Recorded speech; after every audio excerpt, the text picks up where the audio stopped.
Friend, नमस्ते प्रणाम। मैं हूँ आपकी वंदना, मैं हूँ आपकी अर्चना और मैं हूँ काजल मौर्य। काजल मौर्य जी हैं। काजल मौर्य ऑफिशियल इनके चैनल का नाम है। और आज हम और दोनों बहन मिलके तीनों दीदी मिलके गीत सुनाएंगे, लाचारी गीत सुनाएंगे। कैसे लगेगा कमेंट में ज़रूर बताना। और काजल दीदी के चैनल पे जाके इनको अपना प्यार आशीर्वाद दीजिएगा।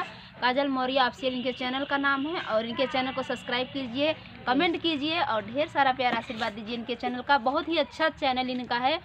और काजल भौजी यूपी वाली, काजल भौजी यूपी वाली, काजल भौजी यूपी वाली, क्या नाम है चैनल का, आप लोग सुनिए और सर्च मार के ज़रूर एक बार देखना काजल भौजी यूपी वाली को और काजल मौर्य ऑफिशियल। तो इसीलिए दीदी हैं और दीदी आई हैं मिलने के लिए। और हम ये अर्चना जी हैं, आप लोग पहचान ही रहे। मैं दोनों बहनें मिल के एक गीत सुना रहे हैं, लाचारी गीत है, बहुत ही प्यारा गीत है। कैसे लगेगा कमेंट में जरूर बताना। जाड़ा में मौजी रजैया नाउज नहीं आई है कन्हैया। जाड़ा में मौजी रजैया नाउज नहीं आई है कन्हैया।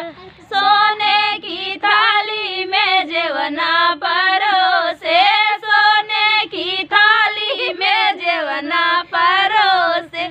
जेउबई देवर भौजैया नाउज नहीं आई है कन्हैया। जेउबई देवर भौजैया नाउज नहीं आई है कन्हैया। जाड़ा में मौजी रजैया नाउज नहीं आई है कन्हैया।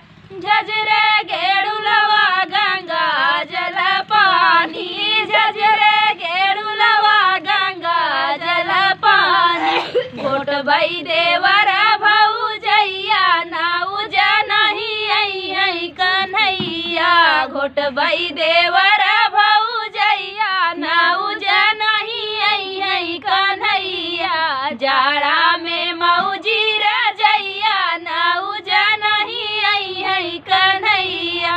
लाची लवांगी के बीरा जोराए, लाची लवांगी के बीरा जोराए। कुछ बई देवर भौजैया नाउज नहीं आई है कन्हैया। कुछ बई देवर भौजैया नाउज नहीं आई है कन्हैया।